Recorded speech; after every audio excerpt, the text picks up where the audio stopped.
ഉയർപ്പിൻ്റെ മഹാസന്തോഷ ദിനത്തിൽ വചനം നമ്മളോട് ഓർമ്മിപ്പിക്കുന്ന ദിവ്യാലോചനയാണ്. വീട് പണിയുന്നവർ തള്ളിക്കളഞ്ഞ കല്ല് മൂലക്കല്ലായി തീർന്നിരിക്കുന്നു.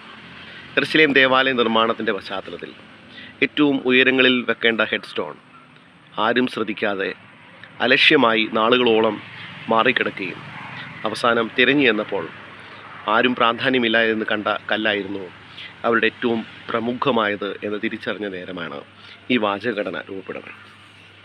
അത് ക്രിസ്തുവിൻ്റെ ജീവിതത്തിൽ ഏറ്റവും അനുയോജ്യമായ ഒന്നായിരുന്നു. എല്ലാവരും തള്ളിയതും നിന്നതുമായ കർത്താവിൻ്റെ ക്രൂശുമരണം പിന്നീട് ഉയർപ്പിലൂടെ ഏറ്റവും പ്രാധാന്യമുള്ള മൂലക്കല്ലായി തീർന്നിരിക്കുന്നു. കല്ലുകൾ ഉയർപ്പിൻ്റെ ചിന്തകൾക്ക് ഒരുപാട് ആധാരമായി മാറുന്ന ഒന്നാണ്. നമ്മൾ പുതിയ നിയമം പരിശോധിക്കുമ്പോൾ അവിടെ കാണുന്ന ഏറ്റവും മാനുഷികമായ ഇടപെടലിൽ നടന്ന ഒരു കല്ലാണ് കർത്താവിൻ്റെ കല്ലറയ്ക്കൽ വെച്ച കല്ല്. വെള്ളിയാഴ്ച ദിവസം അരിമത്തിക്കാരനായ ജോസഫ് തനിക്ക് വേണ്ടി ഒരുക്കപ്പെട്ട പാറയിൽ വെട്ടിയ ആ ഒരു കല്ലറയിൽ കർത്താവിൻ്റെ ശരീരം സൂക്ഷിക്കുകയും ഒരുക്കനാളിൻ്റെ പിറ്റേ ദിവസം മഹാപുരോഹിതന്മാരും പരീശന്മാരും പീലാത്തോസിൻ്റെ അടുക്കൽ ചെന്ന് കർത്താവിൻ്റെ ഈ കല്ലറയ്ക്ക് കാവൽക്കൂട്ടത്തെ മേടിക്കുകയും അതിന് ഉറപ്പ് വരുത്തുന്നതിന് വേണ്ടി മുദ്ര വെക്കുന്നതുമായി കാണപ്പെടുന്നു. കർത്താവിൻ്റെ ഉയർപ്പിനെ തടയുന്നതിന് വേണ്ടിയുള്ള മാനുഷികമായ ചില ഇടപെടലുകൾ നമുക്ക് കാണാൻ കഴിയും. ദൈവിക പദ്ധതികളെ മനുഷ്യൻ എത്ര ശക്തമായി നേരിട്ടാലും അതിനെയൊക്കെയും നിഷ്പ്രഭമാക്കുന്ന ദൈവപ്രവർത്തനത്തെ നമുക്കിവിടെ ഓർമ്മിപ്പിക്കുകയാണ്. സ്വാധീനം ഉപയോഗിച്ച് അവർ ശ്രമിക്കുന്നത് കാണാം. രണ്ടാമത്, അവരുടെ കയ്യിൽ നിൽക്കാതെ പോകുന്ന ഉയർപ്പിൻ്റെ പ്രവർത്തനത്തെ ആരോടും അറിയിക്കാതിരിക്കാൻ കാവൽക്കൂട്ടത്തിന് പണം നൽകുന്ന പ്രവർത്തനം കാണാം.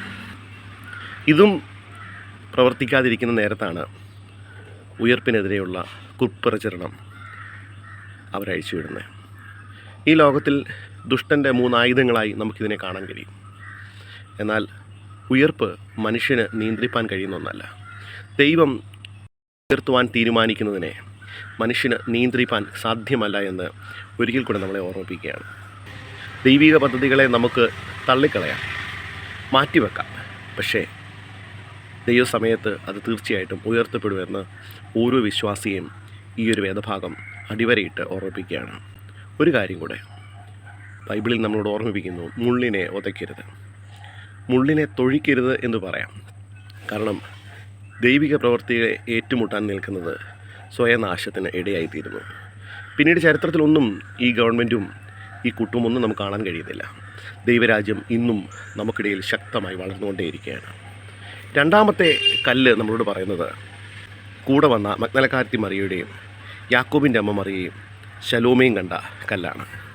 അവരുടെ യാത്രക്കിടയിൽ കർത്താവിൻ്റെ ശവക്കല്ലറയിൽ അടുക്കി വരുമ്പോൾ അവർ കണ്ടത് ഒരു തുറക്കപ്പെട്ട കല്ലറയാണ്.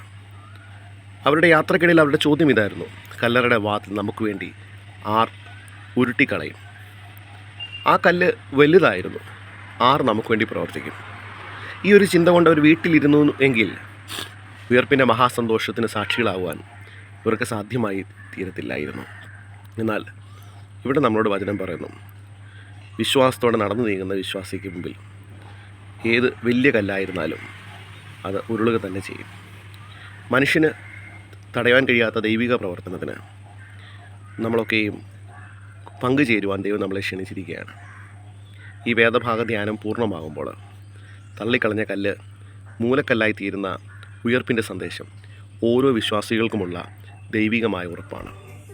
നമ്മുടെ ജീവിതങ്ങളെയും ക്രിസ്തുവിനോട് ചേർന്ന് നിർത്താൻ, ഉയർപ്പിൻ്റെ ആഘോഷങ്ങൾക്കപ്പുറമായ ജീവിതാനുഭവങ്ങളിൽ ദൈവത്തോട് ചേർന്നിരിക്കാൻ ദൈവം തൻ്റെ പരിശുദ്ധാത്മാവ് മാത്രം നമ്മെ ഓരോരുത്തരെയും സഹായിക്കുവാനാകട്ടെ.